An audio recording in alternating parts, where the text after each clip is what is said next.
The Health Fix podcast teaches you how to take charge of your health naturally by giving you the information you need to elevate your health.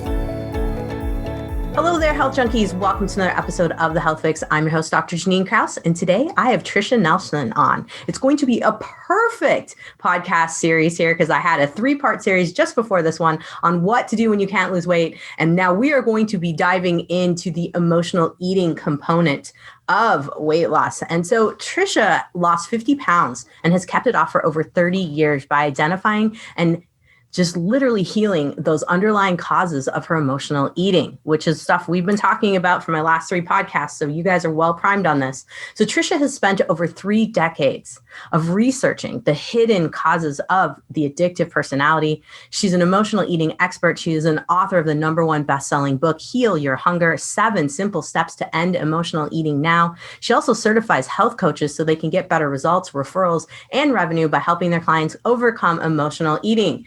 Trisha is the host of a very popular podcast, and we are going to be talking all about Heal Your Hunger show today too, because I think this is a great fit for folks who have been listening to my series. She's been featured on all kinds of television networks from NBS to CBS, Fox, Discovery Health, and now here she is on The Health Fix. We're honored to have you on, Trisha. Thanks for joining us today. Thank you for having me, Janine. It's such a pleasure. So we are going to be talking about something that I opened up with on one of my podcasts about how I love to stuff down my emotions. And it's been something that I didn't realize what I was doing when I was a kid.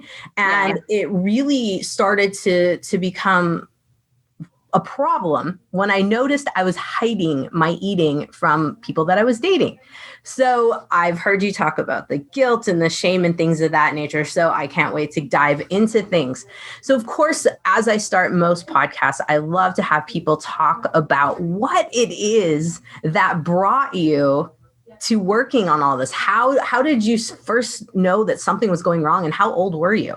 Yeah. So as far back as I can remember, I was an emotional eater. And of course, I didn't know that's what was going on.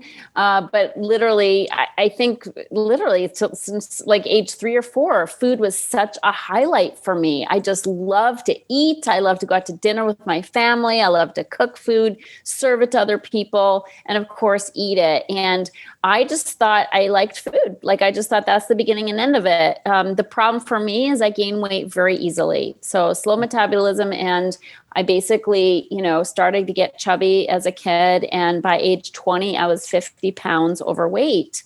And I hated it. Like, I was not okay with it. I didn't, I was not happy. I was bigger than my friends. I had a roll of fat on my tummy that I would scrunch up in my hands. And I'd imagine cutting it off, like you cut off this, how you can cut off fat off the side of a steak. I'm like, well, it's just fat. Maybe I could just slice it off. And I thought, well, maybe I'll join the army and they'll force me to exercise at boot camp, or I'll get a disease and I'll automatically lose weight and I won't have to diet, So I had all these crazy thoughts about my weight and what to do about it because I was so out of control. Like eating less was not really in the picture. I mean, of course I dieted. That's the first thing you do when you're out of control with food and you hate your size, you diet.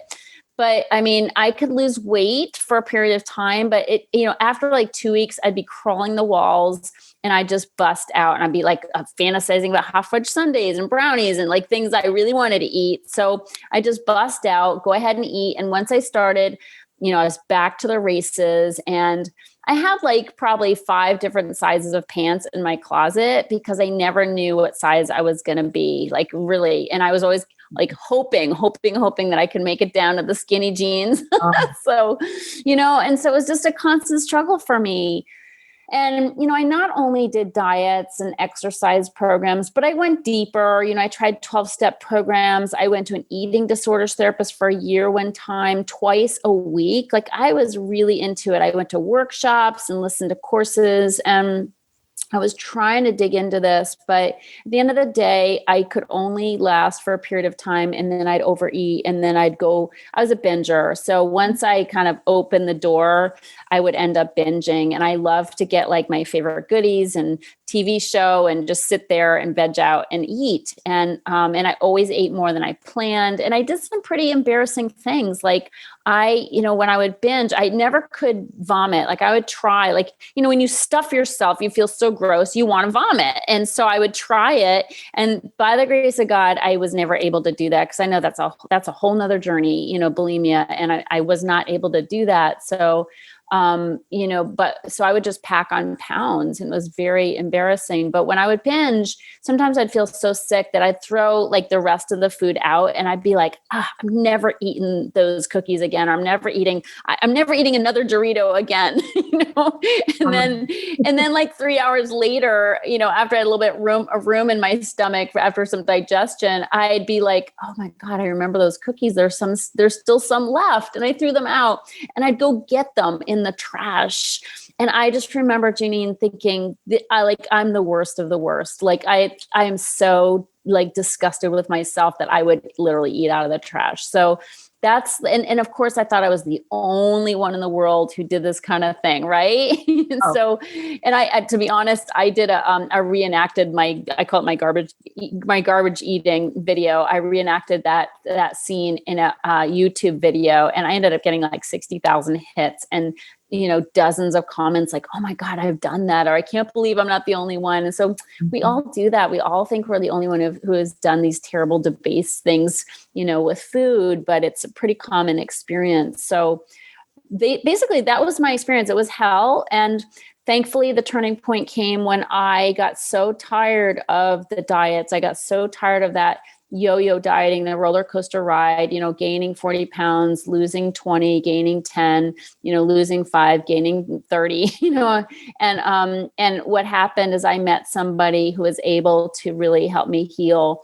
And this person had been obese and was really more like a spiritual healer. And he showed me literally how to go deep and heal at the deeper levels. And that changed everything for me. And I learned about emotional eating and my emotions, and how to really start using new ways to, deal with my emotions in a healthy way. And that was over 30 years ago. And I've been blessed to be in a thin body ever since. So I joined him in helping other people. So I've been doing this work my entire adult life. And more recently, about 4 years ago, I founded Heal Your Hunger so I could focus on emotional eating for women all around the globe. And this is what I do. And I love it every day that I get to help a woman transform her relationship with food.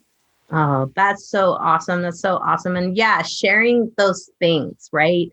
Those things that we don't want to admit that we've done. Oh, I've totally pulled things out of the trash before. Absolutely. Yeah. After my husband threw it away and then he went out, I was. Yeah, exactly. And you find yourself like, oh my God. Or I'll make brownies and I will like take what I ate and then oh my God, I ate so many. So then I'll put them into containers so you can't tell how much I ate. Right. It's such a thing. It's such a thing.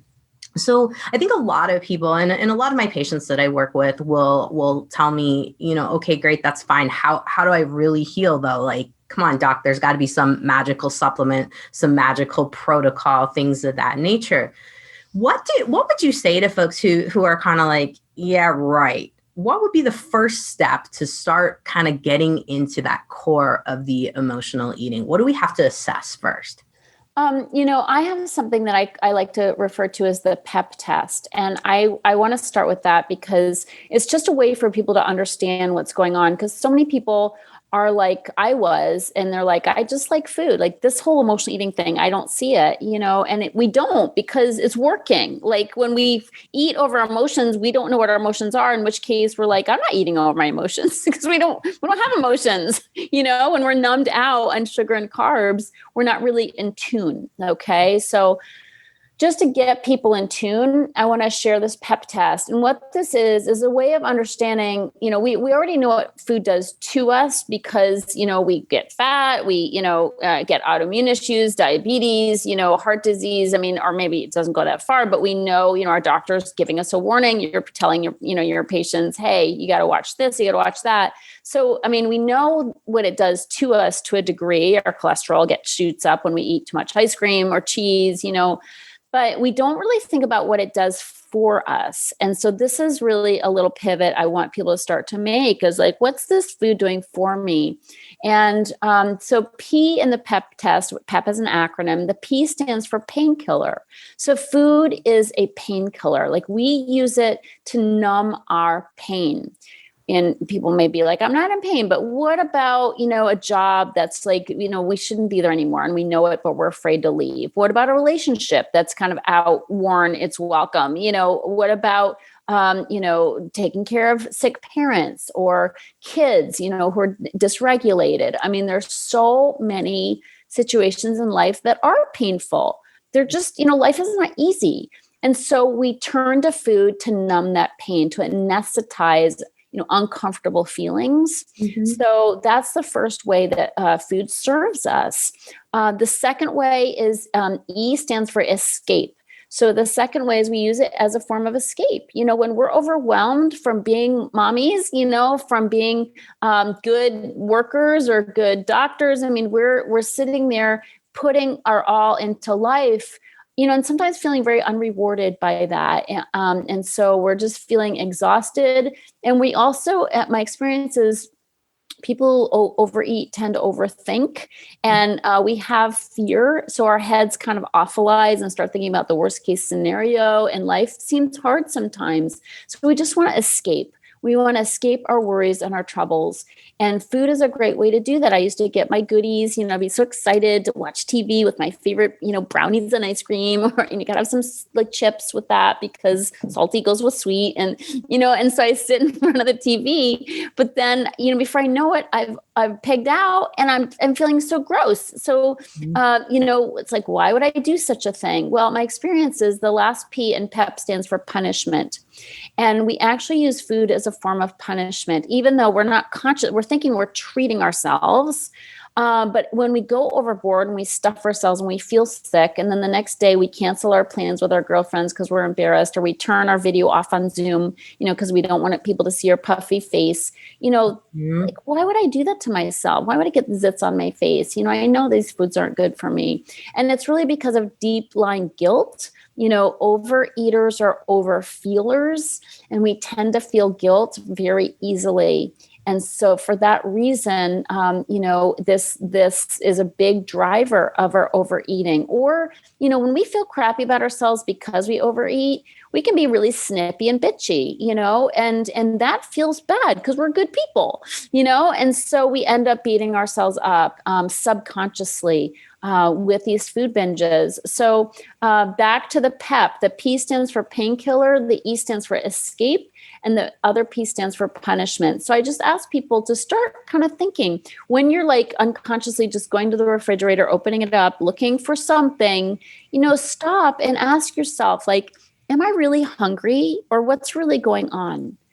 Just that pause and asking the question, like what's going on here? Like, what am I feeling? What's just happened? Like, what happened earlier in the day that I'm uncomfortable about, that I just pushed down with busyness, and in my experience as emotional eaters, the worst time is in the late afternoon and evenings. Okay. And nighttime eating. 75% of emotional eaters do their overeating then, or the bulk of it. And so, and that's when, things settle down and these emotions start to creep up. And so I think it's really important that we just start getting conscious. And thank you so much for having me here, because when we start to have this conversation and people hear it, it's going to change you. Like, you're going to start thinking about your relationship with food in a different way. You can't escape it. Like, the first time I heard the words emotional eating, at first I thought, this is the stupidest thing I've ever heard of, but I couldn't unhear it. Yeah. And after that, I started noticing, like, there's something different about my relationship with food. Like, I go out to restaurants, my friends order a sandwich and fries. They eat their sandwich and they pick up their fries. I order a sandwich and fries. I eat my fries and pick up my sandwich, because who would leave a French fry on the plate after all? not this girl. Not right? This girl. No. So I think just tuning in to realizing, hey, it's more than just loving food. Like, there is something else going on here is so, so important. Oh, I like the PEP test. I think that one, I'm going to use that a little bit in my practice as well, because it is something that it takes some time though, to really slow yourself down, because I have had some patients, and myself included, and I go, okay, why am I doing this? What do I want right now? And a lot of times I'm like, I have no idea. And then I still keep getting that signal of like, I'm still hungry. I'm still hungry. I still want food. So how long, and I know that everyone has their different journey, let's put it this way, but for folks who have maybe tried kind of connecting, what would you say to them in terms of practicing it? How long does it take with the practice to really start to be like, okay, stop. I'm having this emotion or this feeling, and I'm going to go deal with it this way. How long does it seem to take on average for folks to really master that? It doesn't just happen. There's a lot of components to overcoming emotional eating. First of all, it's really important that we slow down. Okay. So, and that's like to get an emotional eater to slow down. Like, we're so busy. Overeaters are typically overdoers. And part of this is because we don't want to stop and feel. Right. So the more we pack our schedule, the more we go from here to there, to there, to here, there, it's like we don't have time to feel. And a lot of that is subconscious because we don't want to be with ourselves.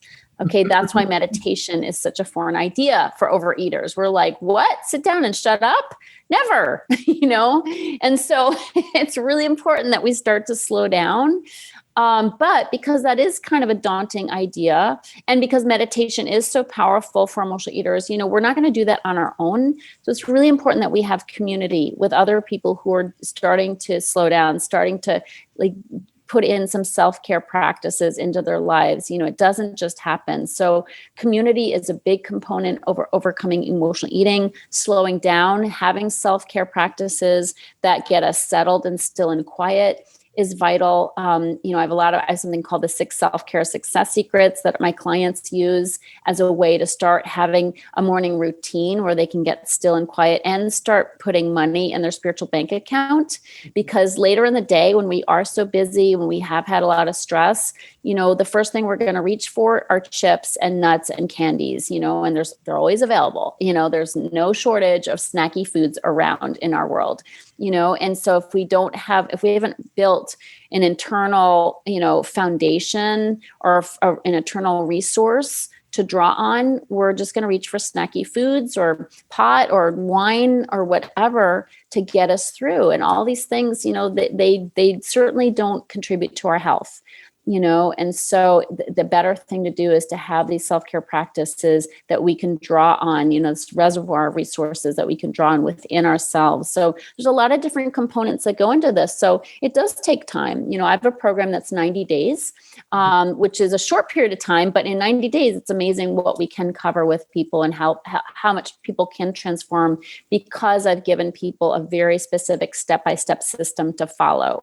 And, that's so much in my experience, what people need, because, in this realm of emotional eating and healing, there tend to be a lot of nebulous concepts out there that I find not that helpful, even though they're sound principles. For instance, mindful eating. Mindful eating is a sound principle, but it's a little nebulous, right? Like what do you do? And what do you do with that? And how does that really work? And, another one is moderate eating in moderation. I call that the M word. If somebody is an emotional eater, moderation, I don't eat 1 or 2 Hershey's Kisses. Like that doesn't have, I don't eat a square, people say, chocolate, cacao, this is some good for you, dark chocolate or whatever. But, I don't want a square of chocolate. Come on, like give me the bar now, so moderation doesn't always work. And so these are concepts, intuitive eating. Like I would intuit that I should eat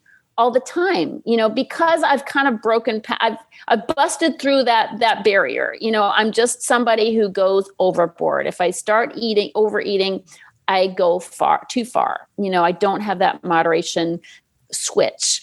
And so that turn off switch. So these are nebulous concepts for somebody who tends to struggle chronically with food and weight. And so I've just made it a lot easier by giving somebody a step-by-step system to follow.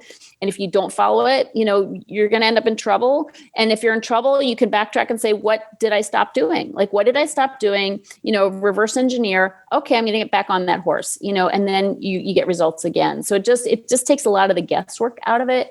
And I find that to be very, just successful for my clients, and it makes it a lot more clear. And that's why we can move at a pretty quick pace. I think that's wonderful that you mentioned that, because I've always kind of thought, okay, yeah, intuitive eating, I get it. And I've tried it myself, but if it's like you said, if it's intuitive, I'm going to eat the whole bag of popcorn or the whole bag of chips, because that's what my emotional centered self wants. Exactly. Exactly. Me too. It's like a mission, once I get one, I'm like, well, I had two. Right. I mean, it's going on. We're doing this. We're finishing it. Right. So it is important to take that into account, because I think for a lot of people will see that as being an option. And I know that a lot of the eating disorder clinics, that's their jam. And I've been to the same thing, went in for a year trying to see if, I could fix something that way. But yeah, it only ended up where I just ate more because I didn't set those tools. Yeah. So you speak of the number one weight loss mistake. And I'm super curious as to what that is, because everyone is going to want to know that as soon as they see that on my show notes, because I'm definitely going to highlight that. Everyone wants to know what's the number one mistake they're making right now. Well, in my experience, it's weighing yourself, and I just say, put the scale away. It is not a useful tool in general. Maybe weigh yourself once a month if you must, but generally, I mean, I haven't weighed myself in decades, literally. And I know when my pants are too tight. I'm not stupid. But the hyper focus on weight, I find to be pretty self-defeating. And, my mentor told me one time, if you give the scale the power to make you feel good, you also give it the power to make you feel bad, and giving our power away to a number on a scale is foolish, and because it's a roller coaster ride. And I mean, let's play it out. You step on the scale, it tells you a number you're excited about. You're like, wahoo, lost a few pounds, and then subconsciously or consciously, we're like, I now have wiggle room. Like, now I've got space to eat that chocolate cake, right? I laugh because that's exactly what my brain thinks every time. Yeah. And so the scale just gave you permission to eat. Great. You're about to gain those 2 pounds again, and if it tells us a number we don't like, and we've been working out like religiously or, being super good, quote, good, guess what? We're going to be like, screw this. Like, what's the point? Screw the gym, and we're gonna be like, it doesn't work. There's no point in this. And so we just quit doing things that are healthy for us because the scale basically told us there's no point, and so either way, it's a head game that we don't need. Like, wouldn't it be nice to just focus on doing the best we can each day, to have a self-care routine, to try to treat ourselves the best we possibly can, to lessen our stress, to make sure we get support from other people who understand the journey, and just do the best we can and leave it there. Why do we have to have the scale determine how we feel and how we act? And so it's very counterproductive, and it's an addiction. I mean, my clients come in and they're like, I can't possibly let go of the scale, but they do, because they just paid me money to to heal. And so like, okay, I'll do it. And then they realize the freedom in it. It gives them so much freedom because they have a new focus. And so much of what I do is try to get people off the diet mentality. These foods are good, these foods are bad, the good and bad, the black and white, all this stuff. And we just really have to shift the focus away from the weight loss, because it's not about the food and it's not about the weight. Overweight is a symptom of overeating, and overeating is a symptom of what's eating me. So let's start looking at that. What's eating me? What's lacking in my life that I need to put some, things into place, like self-care, like some good self-loving, actions that I can take, and start clearing out some of those emotions that are getting in my way of feeling joy and freedom. That's huge. No, I love that. Okay. I haven't weighed myself in forever. And I think for a lot of people, the biggest factor, and one of the things in my office when patients come in, new patients, are always like, you're not going to weigh me? I'm like, no, There's a dusty, crusty scale in our bathroom. If you absolutely want it, it may or may not turn on. I don't know. But it's one of those things where, so maybe in my office it doesn't happen, but we do have to go to conventional docs, and sometimes you'll get weighed there. What is your advice to folks when they go to the doctor's office? Do you have a certain spiel for them about the weight when the doc has to weigh them and go through that process? Oh God, I have PTSD from that as a kid. My doctor like showing my mom the graph and the red line that kept going up. I mean, it's just such a bummer. Honestly, when I go to the doctor and they want to weigh me, it's just that's their protocol. I'll just turn around. I turn around and I say, I don't want to know my weight. That's all I say. And so they check my weight and they put it on the chart, and that's it.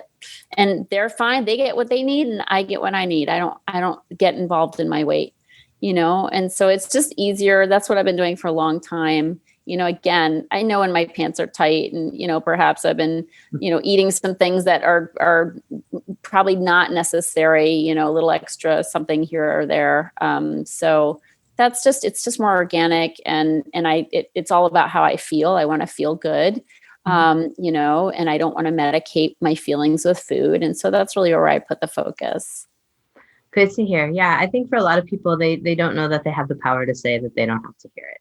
So yeah. I think that's one of the big things to kind of put out there is you don't have to hear it. You don't have to even ask me nothing. So one of the things you had mentioned is about managing stress before it drives you to the kitchen. So throughout the day, obviously we have stressors. In my practice, I often have people creating a journal so that they can see what triggers them. How do you work with it? How specifically with emotional eating do we look at the stress throughout the day? Are we looking at when we're overwhelmed? Are we looking at, and then how do we manage it throughout the day? What's kind of your go-to spiel or kind of a base plan that you recommend for folks? Yeah. I mean, stress leads to stress eating, bottom line. I have to be super aware of my stress level. Like as I said, overeaters are overdoers.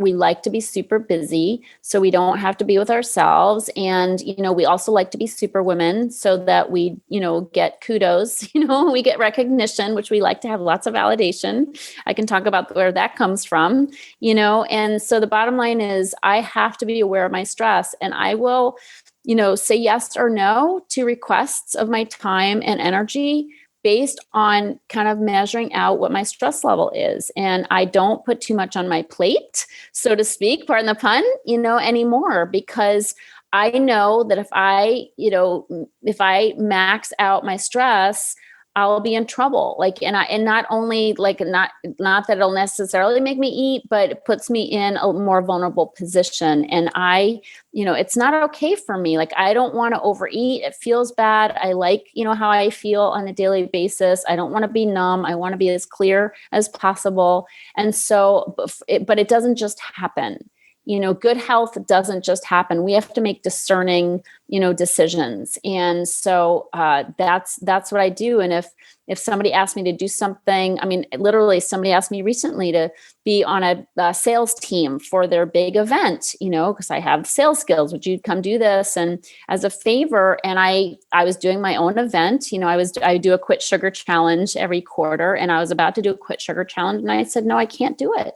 I have to save up my energy. I don't want to be tapped out, and I can't also do the hours they ask you to do because I'm an emotional eater, and I have to make sure I meditate and pray and walk and do my self-care, because my self-care comes first. It is a non-negotiable. I do not mess with it. I have to do, my daily self-care routine. Why? Because that sets me up for success. That connects me with my divine spirit, that fuels me and protects me and guides me. So it helps me not need excess food. So there's a method to the madness, and I don't mess with it. But self-care is such a foreign idea, especially for women. We are so used to pushing ourselves to the limit, saying yes to everybody.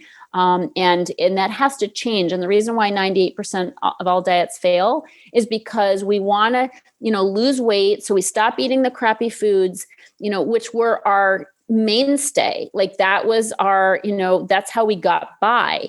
that was our support system. For so many, food is our main source of support. I can handle all kinds of stress if I don't mind overeating, and so if I don't want to overeat, I have to change my stress level. So it's really important to realize that I need new tools. If I'm not overeating, I've got to have new tools. The tools that food was doing for me, I need to seek elsewhere, and preferably tools that don't have an adverse side effect like overeating does or eating sugar and carbs does, because I don't binge on salad, sorry, but like my go-to is fat and sugar and starch, and so because that works, that kills the pain, that helps me escape, that has a built-in punishment, right? Remember the PEP. So super, super important that I have self-care first and foremost in my life. And everybody who knows me knows I don't go without meditating. I don't care if I'm where I'm in the world. I'll sit in my car and meditate before going to dinner with people.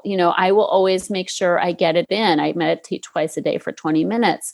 I learned a TM practice 30 years ago, and but it makes me clear. It makes me feel more confident. I'm more intuitive when I meditate, but it keeps me emotionally balanced as well. So it's a small price to pay. And I think we're just not used to paying that price. Like we're used to paying, like going to doctors to fix our fat, but we're not used to just taking a little bit of more time in our day, and putting off our calendar, not starting our day, like pushing it back half an hour so we can have some self-care, some spiritual practices, some calming, exercising, breathing exercises, yoga, whatever you want to do that gets you still and quiet and centered.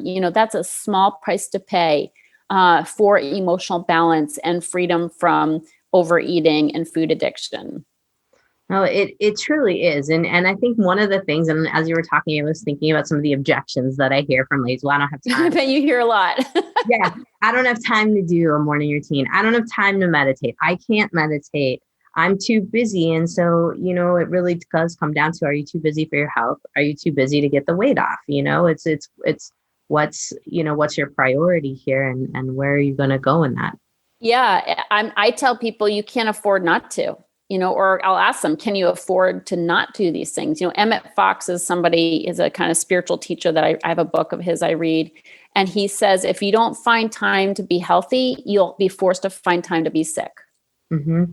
Mm-hmm. It's pick your poison, a small investment of time each day in yourself and in your health versus, big chunks of time that you're going to have to, be forced to spend taking time off from work, taking time off from vacations, or other fun things because you're laid up because you haven't tended to your health. It makes sense. Well, speaking of that, you have a couple things that you are offering in addition to a complimentary consultation, but you also have a quiz. And I think for a lot of people, maybe diving in a little bit more to figure out, is this really a thing? Maybe they're kind of going, well, do I want to invest the time? Do I want to invest with, the effort into this? Because maybe it is an emotional eating aspect, or maybe it's something else. Tell us a little bit about your quiz and how that might help folks to identify if this is the time and if they can put aside the time to take care of themselves. Sure thing. It's an emotional eating quiz. You can find out. I basically feel like we're all emotional eaters. Like we're hardwired to have an emotional connection with food. That's why breastfeeding is such a powerful experience for the child and the mother. So it's kind of a built-in thing. So everybody goes overboard here or there. But for those who go overboard a lot, and are starting to have some consequences of their overeating, of their weight struggles.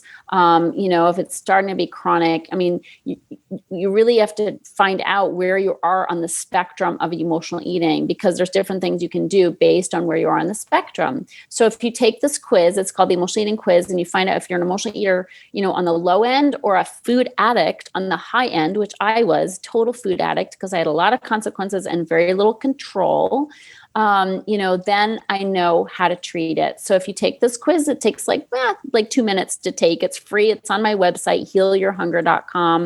And if you take the quiz, you're going to get literally a personalized score, and then a list of things you can do to start dealing with that. And, that's a great place to start.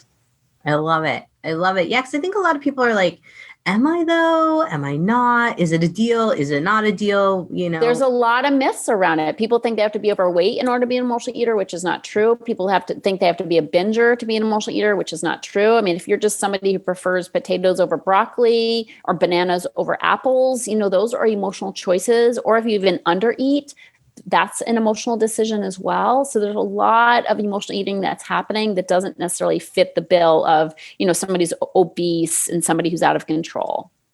That's really a great point that you mentioned. And I think we need to dive into that a little bit here, because I do see a lot of folks who will not eat. And then I see a lot of folks who are like, well, I'm not overweight, so it's not a problem.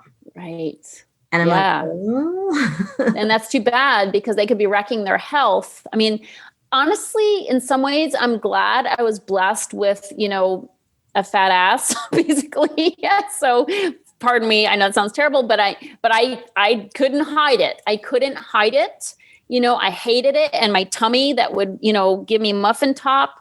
I mean, these things I couldn't hide, and they drove me, it was embarrassing. It was embarrassing. I hated it. I couldn't fit in the clothes. I mean, I love clothes, and I couldn't fit into my cute clothes. And this kind of drove me to do something about it. And sometimes if somebody doesn't have that drive or that fear of, embarrassment or whatever, they can hide it more. They can hide their eating more easily.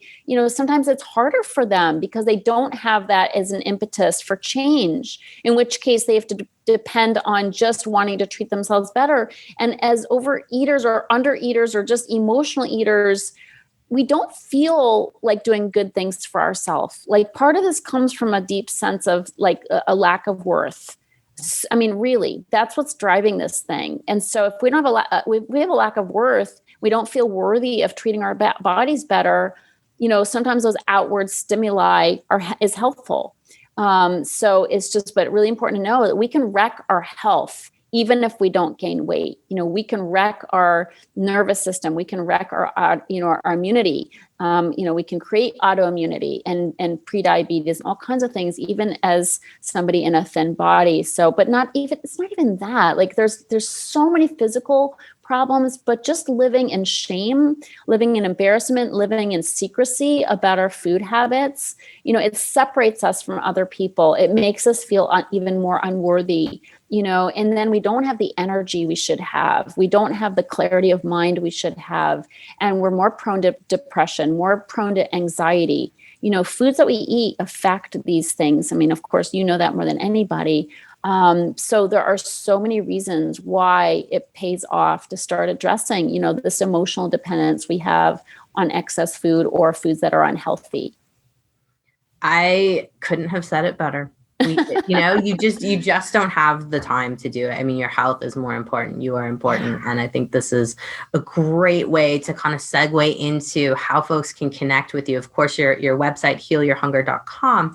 What other ways can folks interact with you in addition to, working with you, looking at the quiz, reading your book? What other things can folks do?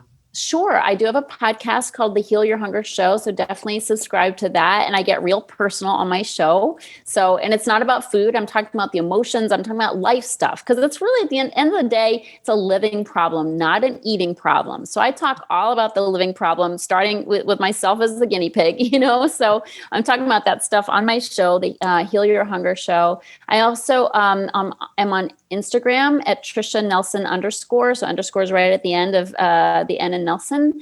Okay. And then I also have a Facebook group called The Secret Sauce to End Emotional Eating. So if people go to the Facebook group, I do a lot of live, video on there and interviews, and just popping in for tips and different things that I have to offer.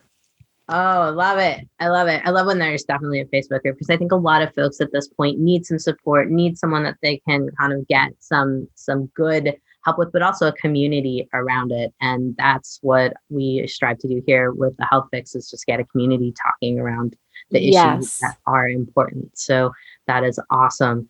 Well, Trisha, thank you so much for coming on the Health Fix and sharing so much good information. I really appreciate it. Folks, I will have all of our notes and everywhere you can find Trisha on our podcast notes at drjkrausend.com. And boy, some good stuff here. I hope you guys check her everything out, but like get a hold of the podcast. I really love your candidness on the podcast and how you're just real and real things that do come up. So folks, head over there, check out everything and get some good value out of it, because emotional eating is a real deal thing. Take it from me. I've battled with it my whole life, and really, it's a work in progress every single day, and you just got to keep striving to get better. Amen. I love your vulnerability, and it's so beautiful. I'm sure it makes you a much better doctor on account of that. I love it when people like own their own stuff. It's just so refreshing and beautiful, and you are beautiful. So thank you for the beautiful work that you do in the world. Thanks, Trisha.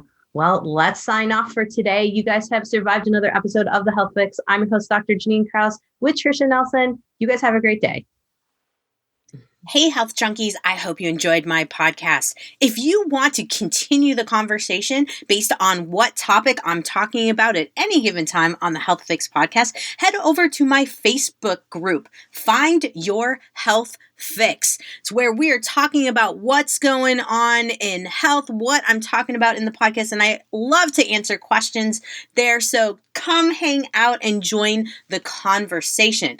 And by the way, right now I have a free Manage Your Stress Naturally course that you can grab on my website at drjkrausend.com, because so many people are stressed out right now, and really it has to do with the basics, your routines and simple habits that are messing you up. So head on over to drjkrausend.com and go check out my free course on managing stress naturally.